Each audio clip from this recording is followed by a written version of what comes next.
For sure, he was not very educated person. He didn't have any academic education. He didn't know how to use computer, and to us, he was a primitive mankind.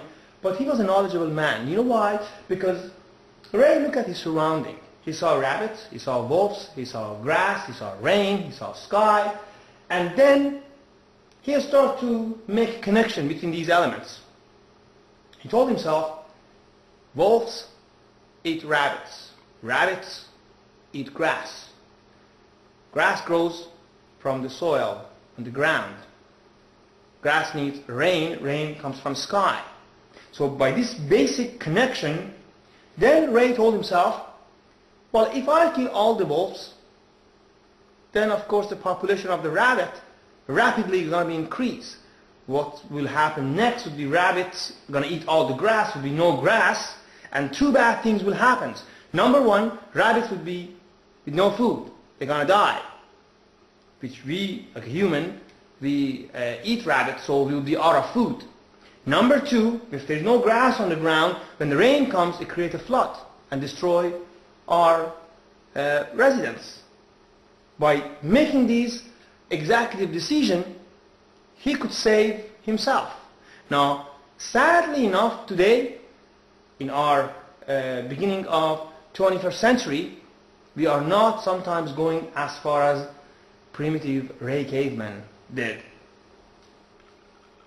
Now, I would like to pinpoint the effect of change in our paradigm. We have shifted our paradigm these days in our daily life, and I want to know what are these effects, what would be the negative part of this shift that happened since 50 years ago, I believe since 1950, just about the time that the computer has been created, invented.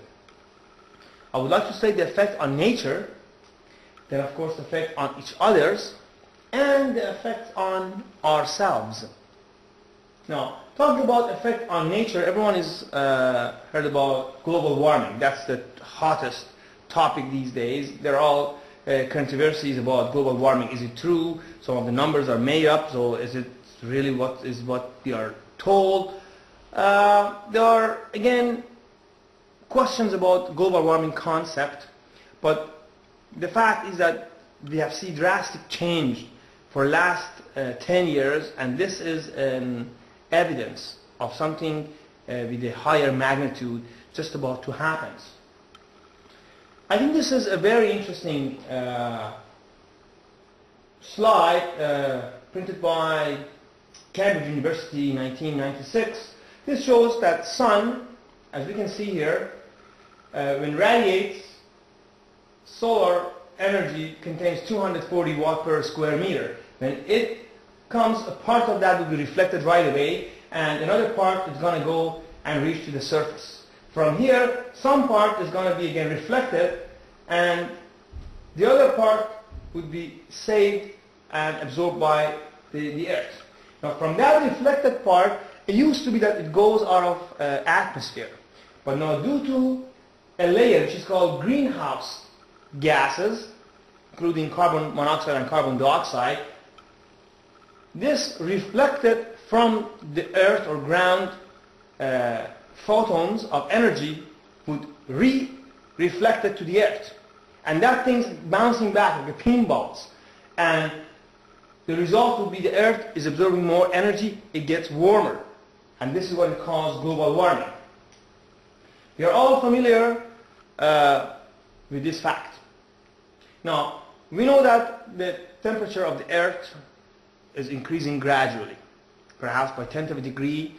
Someone may ask him or herself, what's it got to do, 1 degree less or more? I mean, I used to live in Saskatoon and it goes minus 40, 50 during winter time, and I would have said, oh, who I care? Why should I care? Like a 1 degree difference, it's not going to affect my life. But I would like to give attention to this chart, and it shows the ice age temperature. The last ice age happened about 100,000 years ago. Ice age caused by only 9 degree changes in temperature. So 9-degree changes in a temperature created an ice age. So 1 degree, it's a lot. It's above imagination.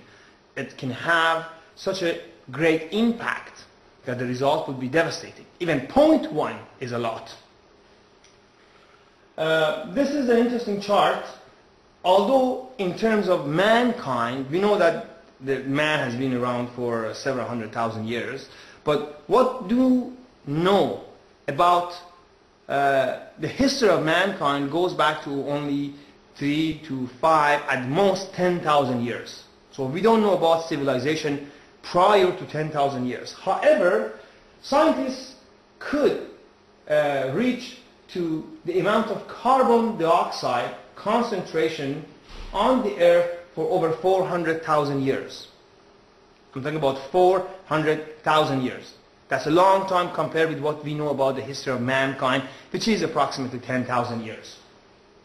And as you can see, number one, this concentration fluctuates, goes from a low level to very high, comes back to low, goes to very high, and has this kind of periodic, almost sine wave in a sense. This is one interesting point. And the second is, where we are standing now, we are right here. And this is, as a matter of fact, the highest possible amount for last 400,000 years. So mankind has reached to the highest amount of carbon dioxide in the land for comparing with 400,000 years. Now, although global warming is very real, first time global warming was brought to scientists' attention by changes in the behavior of polar bears. Polar bears, these magnificent, wonderful creatures, they live in North Pole Arctic ice, and scientists realized for some strange reason polar bears getting drowned. That was very strange because they are extremely good swimmer, and they didn't know why this is happening. What is the rationale behind it? They started to conduct a complete research. They test the water, the oxygen level, and whatever they could, but they couldn't figure it out. And finally, the lights came up. The reason that the polar bears they get drowned is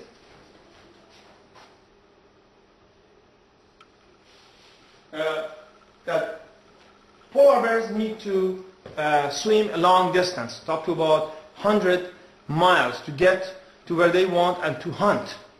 And these days, because after swimming for a distance, polar bears get tired and they need to find a piece of ice floating on the surface of water, go there on top of that, rest for a while, and then continue the journey.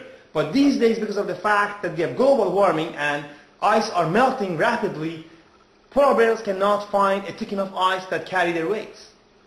As a result, they swim for such a long distance and then they go to a stage of exhaustion. And as a result, they die. They start to get fatigued and they die. That's why these beautiful creatures are just about to be extinct from the earth. And this is very sad. Now, this is a very interesting simulation